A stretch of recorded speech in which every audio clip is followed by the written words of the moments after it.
의로우신 재판장 하나님 아버지의 눈에는 자신의 자녀로 창조한 모든 인생들이 다 죄값에 대하여 사형 은도를 받은 집행유예 상태에 있습니다. 모든 사람들이 다 죄인이라는 말은 다 사형 은도를 받은 상태라는 것입니다. 하늘에 재판정이 있습니다.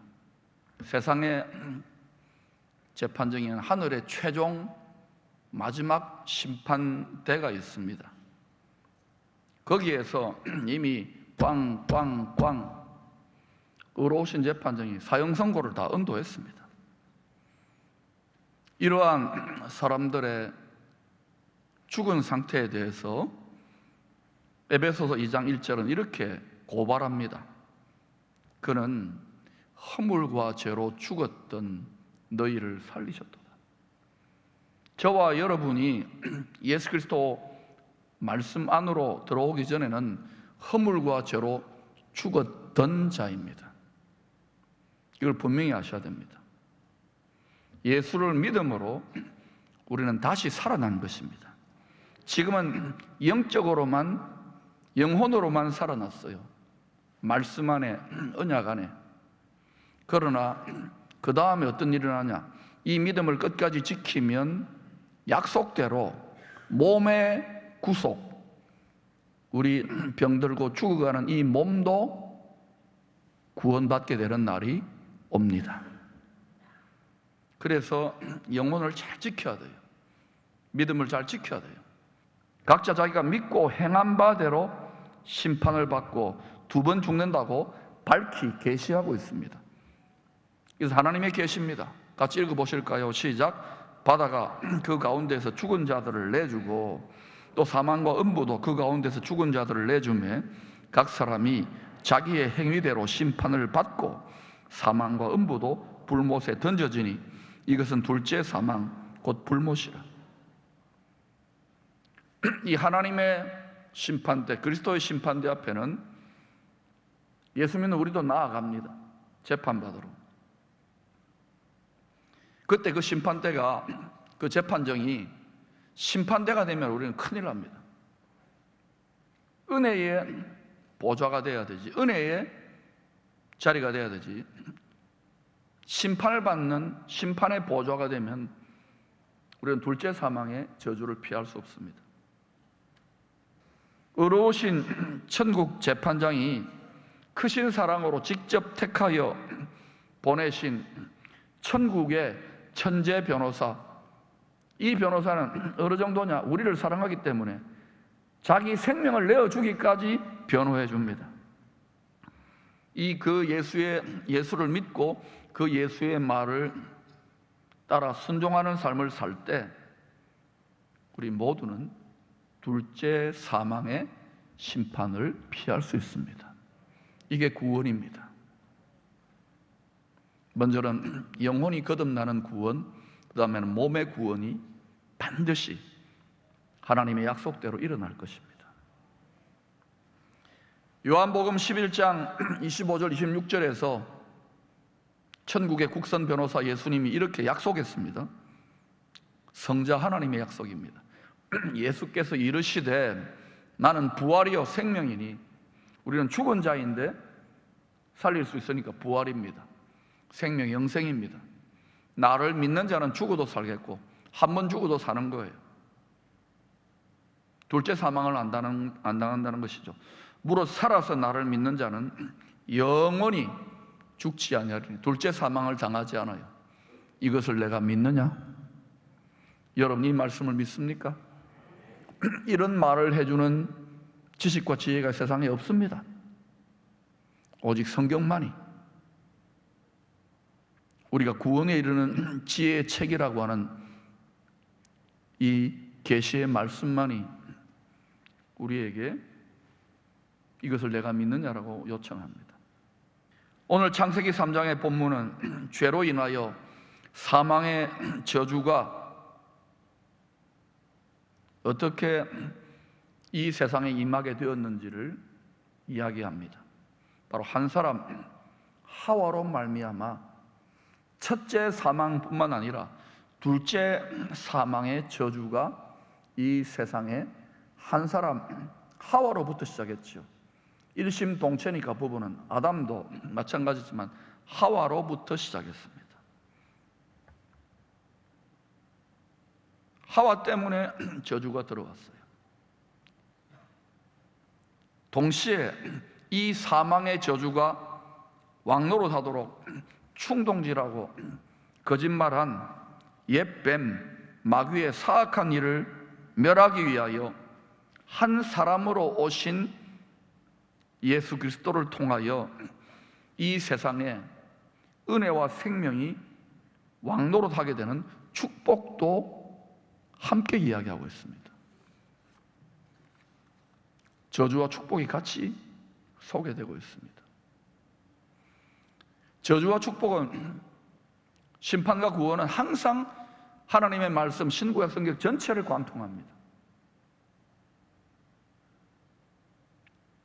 로마서 5장 17절은 창세기 3장에 나타나는 온 인류의 대표 단수, 첫째 아담의 부인인 하와 한 사람을 통하여 저주가 들어왔고, 또 다른 대표 단수인 마지막 아담 예수를 통하여 구원의 축복이 들어오는 것을 더 밝히 계시하고 있습니다.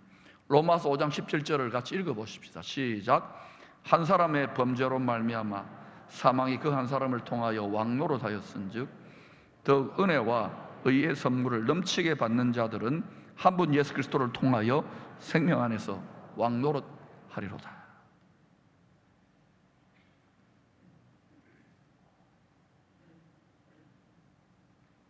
근데 하나님은 죄의 수치와 사망의 저주가 그 집안에, 그 나라에 들어오게 되는 통로가 되었던 그 한 사람 하와를 통하여 넘치는 은혜와 생명의 축복으로 인도하시는 전화 위복의 구원의 역사를 예비하고 계십니다.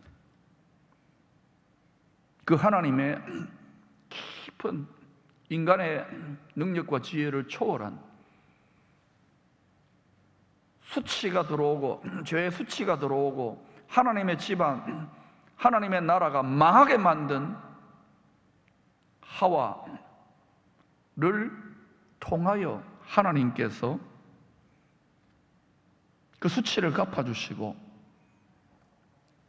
은혜를 더하게 하시고 더 영광스럽게 역전시키는 하나님의 전화위복의 뜻이 오늘 본문 20절에 나타납니다. 20절을 한번 읽어보십시다. 시작. 아담이 그의 아내 이름을 하와라 불렀으니 그는 모든 산자의 어머니가 됨이더라. 하와라고 하는 이름은 생명이라는 뜻인데 그는 모든 산자의 어미가 된다. 여기에 하나님 아버지, 마지막 아담으로 오실 아들 하나님의 전화위복에 역전케 수치를 영광으로 바꿀 역전케 하시는 하나님의 구원의 계시가 숨어 있어요. 이 하와는 그냥 그 조상이 되니까, 아담과 하와의 관계를 통해서 후손들이 태어나니까 모든 육체적으로 살아있는 온 인류의 조상, 이렇게만 이해하시면 곤란합니다. 그 의미도 있습니다만 그보다도 좁게는 첫째 사망의 저주를 받아서 몸은 한 번 죽지만 동정 여자의 후손으로, 처녀의 몸으로 태어날 예수 그리스도를 통하여 둘째 사망의 심판을 피하고 영원한 생명에 참여할 모든 살아있는 자들, 하나님 보시기에 살아있는 자들을 말합니다. 모든 산자의 하나님, 그들의 어머니가 될 거라는 거예요. 다시 말하면 하나님의 자녀, 하나님의 백성들의 어머니라는 의미가 숨어 있는 것입니다. 사망의 저주가 임하게 된 이 최초 원인 제공자 하와에 대하여 창세기 3장에서는 각기 다른 세 가지 호칭이 주어져 있습니다. 따라합시다. 아내, 첫째 아담의 아내지요. 두 번째는 여자입니다. 여자. 세 번째는 어머니입니다. 아내, 여자, 어머니, 하와의 호칭입니다. 그런데 여기에는 이 호칭들에는 실상 마지막 아담으로 이 세상에 오실 예수 그리스도를 통하여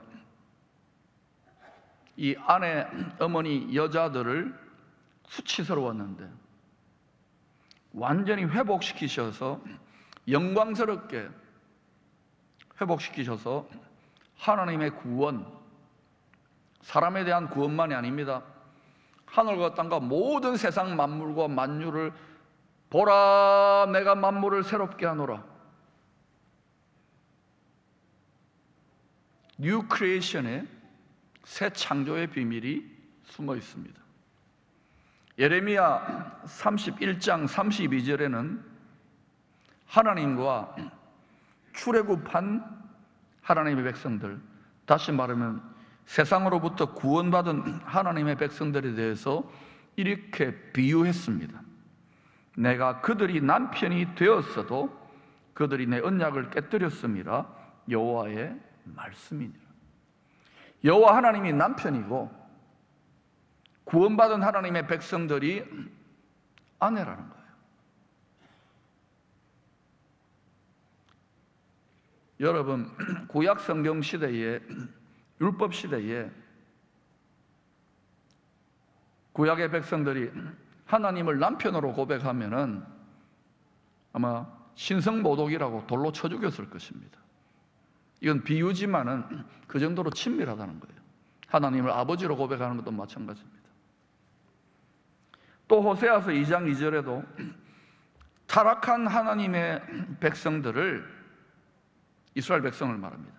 남편을 배신하고 음란에 빠진 어머니, 아내로 묘사합니다. 같이 읽어볼까요? 시작. 너희 어머니와 논쟁하고 논쟁하라. 그는 내 아내가 아니요 나는 그의 남편이 아니라. 호세아와 창기, 고멜을 결혼하라고 하면 하나님 아버지의 심정을 나타내는 거예요. 하나님이 남편입니다. 하나님의 백성들이 아내예요. 요한계시록 21장 9절에도 성도들이 유월절 어린 양 예수님의 신부요 아내에 비유되어 있습니다. 오라, 내가 신부 곧 어린 양의 아내를 내게 보이리라 하고, 어린 양은 누굽니까? 성자 하나님 예수 그리스도입니다. 하나님이 신랑이고 남편이고 그를 믿는 성도들, 하나님의 백성들이 아내요 신부입니다. 또 에베소서 5장 31절 32절에는 한몸된 부부관계를 통하여 그리스도와 교회의 비밀을 계시합니다. 같이 읽어보실까요? 시작. 그러므로 사람이 부모를 떠나 그 둘이 한 육체가 될지니 이 비밀이 크도다. 나는 그리스도와 교회에 대하여 말하노라. 부부는 일심동체 아닙니까? 그리스도가 머리고 우리가 몸입니다. 부부하고 똑같은 거예요. 일심동체.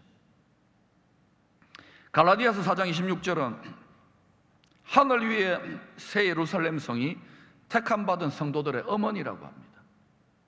오직 위에 있는 예루살렘은 자유자니 곧 우리 어머니라.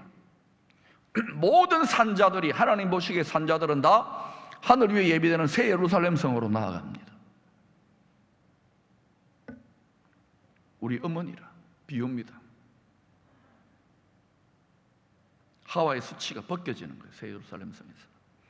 요한계시록 21장 2절도 거룩한 성 새 예루살렘이 잘 준비된 그리스도의 신부와 같다고 했습니다. 또 내가 보면 거룩한 성 새 예루살렘이 하나님께로부터 하늘에서 내려오니, 이 새 예루살렘이 하늘에서 땅으로 내려옵니다. 땅의 예루살렘으로 내려옵니다. 그 준비한 것이 신부가 남편을 위하여 단장한 것 같더라. 신령한 이야기입니다. 여러분, 첫째 아담의 아내 된, 여자 된, 어머니 된 하와는 생명이라고는 이름을 갖고 있지만 사망의 저주가 들어오고 죄의 수치가 들어온 원통한 여인이었습니다. 그런데 이제 신구약 성경이 말씀하고 창세기 3장에서 우리의 영원한 대제사장 된 예수 그리스도가 어린 양을 죽여 잡아가지고 피 흘려서 가죽옷을 씌워줌으로 말미암아 그 수치를 떠나보내고 영광스럽게 하겠다는 거예요. 누구를 통해서? 마지막 아담, 우리가 새롭게 남편으로 맞이할 신령한 이야기입니다. 지금 남편을 부정하라는 말이 아닙니다. 남편처럼 예수 그리스도를 맞이하여 예수 그리스도의 아내요 신부요 여자가 된 우리 모두를 말합니다. 성도들, 교회를 영광스럽게 해서 옛 뱀, 이 수치와 사망의 저주가 들어오게 한 옛 뱀을 반드시 진멸하고 복수하겠다는 피의 맹세가 이 창세기 3장, 특별히 3장 15절에 나와 있습니다. 피맹세입니다. 반드시 내 피를 흘려서라도 내가 복수해 줄게, 이 말입니다. 같이 한번 이 15절을 읽어볼까요? 시작. 내가 너로 여자와 원수가 되게 하고 내 후손도 여자의 후손과 원수가 되게 하리니 여자의 후손은 내 머리를 상하게 할 것이요 너는 그의 발꿈치를 상하게 할 것이니라. 동정 여자의 후손 예수 그리스도가 지금 저기에 내라고 하는 옛뱀, 사탄이라고도 하고 마귀라고도 하고 큰 용이 된 이 옛뱀의 죄와 사망의 권세를 십자가에서 짓밟아 버린 거예요. 상하게 만든 거예요. 자기 피를 흘려서 6월절 어린 양으로, 그리고 부활하심으로 짓밟아 버려요. 죄와 사망을. 피의 맹세, 피의 복수를 하신 거예요. 그 결과로 골로새서에서 뭐라고 합니까? 하와가 당했던, 아담과 하와가 당했던 그 모든 수치와 모든 부끄러움과 모든 사망의 저주와 원한을 사단에게 더 씌워가지고 사단을 벌거벗겨 조롱시켜 무장해제해가지고 가장 높은 하늘의 구경거리로, 조롱거리로 만든 거예요. 누가복음 10장 19절에 우리의 남편 되시는 예수님이 이렇게 말해요. 내가 너희에게 뱀과 전갈을 밟으면, 예수님이 가장 큰 독사를 밟으신 것처럼 십자가에서 사탄의 세력들, 마귀의 세력들을, 악한 영들을 말합니다. 뱀과 전갈을 밟으면 원수의 모든 능력을 제어할 권능을 주었으니, 과거 시제입니다. 너희를 해할 자가 결코 없으리라. 그럼 두려워 떨 필요가 있습니까? 없습니까? 그런데도 왜 두려워 떨고 염려하는지 아십니까? 우리가 여기에 눈에 보이고 귀에 들리는 육신과 세상에 이게 속아 세뇌되어 살아가기 때문에 이 세뇌를 날마다 벗겨내야 됩니다. 아멘. 이 진리의 말씀을 성령의 검 칼같이 적용하며 전진해 보세요. 속지 말. 그러면은 여러분 자신과 여러분 가정으로부터 맛보게 될 것입니다. 이게 넘쳐나기 시작해야 돼요. 제가 여러분에게 교회를, 나라를, 이게 지금 안 통해요. 왜요? 여러분 가정과 여러분 자신이 너무 힘든 거예요. 그러면 이것이 여러분 자신이 나라고 여러분 자신이 교회 아닙니까? 여기서부터 시작해야 되겠구나. 특별히 여러분의 가정이 풍성하게 회복될 수 있기를 축원합니다. 내가 너희에게 뱀과 전갈을 밟으면 예수님이 십자가의 방법으로 밟으셨습니다. 원수의 모든 능력을 제어할 권능을 주었으니 너희를 해칠 자가 결코 없으리라. 이것은 믿음 안에 있는 거예요. 이 말씀을 믿는 자는 강해집니다. 사탄은 속임수를 써요. 그래서 제가 이 싸움이 치열해질수록 하는 말이 있어요. 1초도 방심하지 말라는 거예요. 언제 속임수를 가지고 들어올지 모릅니다. 시편 90편 15절을 보십시다. 우리를 괴롭게 한 날수대로와 공중 권세 잡은 자들로 말미암아 우리가 괴롭게 한 날수대로와 우리가 화를 당한 연수대로 우리를 기쁘게 하소서. 여전히 우리 삶에 고통과 통곡과 답답한 일이 있지만 항상 기뻐하며 전진하십시오. 하늘의 정체성과 감정을 가지고 살아가십시오. 그때부터 사탄이 당황하기 시작합니다. 안 통하는구나. 시편 94편 1절 여호와여 복수하시는 하나님이여. 여러분 복수하시는 하나님 잘 모르지요? 이것은 사람에 대해서 전쟁 쳐서 복수하란 말이 아니에요. 영적인 전쟁을 말합니다. 진짜 근본적인 원수가 있는 거예요. 공중 하늘에 가짜 하나님 노릇하는, 가짜 아버지 노릇하는 그 원수 마귀의 세력들에게 복수하시는 하나님이여, 복수하시는 하나님이여 빛을 비추어 주소서. 보라, 캄캄함이 땅을 덮을 것이며 어둠이 만민을 가려올 때에 여호와의 영광이 그를 따르는 생명을 다해 사랑하는 자들에게 그 영광이 비치게 될 것입니다. 어둠이 도저히 이길 수 없어요. 빛을 내 하나가 빛난다 하더라도 다윗처럼 어둠은 그 나라에서 물러갑니다. 그것이 여러분 자신과 여러분 가정으로부터 시작하십시오. 잠언 6장 31절에 보니까 들키면, 도둑놈 강도가 들키면 정체가 드러났어요. 하나님의 말씀을 통하여 강도 도적질하는 원수 마귀의 거짓말과 도적이 드러났어요. 들키면 7배를 갚아야 하리니, 마귀가 우리에게 빼앗아갔던 것을 7배나 갚아야 하리니 심지어 자기 집에 있는 것들을 다 내주게 되리라. 마귀가 우리의 집, 우리의 영토를 다 빼앗았어요. 이걸 되찾아봐야 됩니다. 우리의 다음 세대들을 위해서라도. 강한 자입니다. 강한 자가 우리 집을 강탈하고 있습니다. 성령께서 주시는 능력으로 그 강한 자 사탄 마귀의 세력들을 주님 주신 권능으로 묶어야 돼. 결박시켜야 됩니다. 그리고 다 되찾아오시기를 축원합니다. 이제 이 둘째 사망의 심판을 피하는 유월절 어린 양의 예수가 핏값을 지불하고 만든 우리의 죄와 수치를 가리우는 은혜의 가죽옷 나만 입지 말고 여러분 가족들의 영혼의 상태를 보세요. 사랑한다고요? 원수 마귀들에게 얼마나 노략질 당하고 이간질을 당해왔습니까? 원통함이 없습니까? 원한이 없습니까? 분노가 없습니까? 울분이 없습니까? 사람에게 선포하지 마시고 하나님이 약속하신, 신랑이 약속한 권능을 덧입고 이제 그 원수 마귀의 세력을 결박하십시오. 7배나 되찾아올 수 있기를 축원합니다. 우리가 눈물 흘리고 고통했던 날수대로 우리에게 승리의 기쁨을 예고편으로 맛보게 되는 은혜가 먼저는 여러분 자신과 여러분의 가정에 임하게 되기를 소망합니다.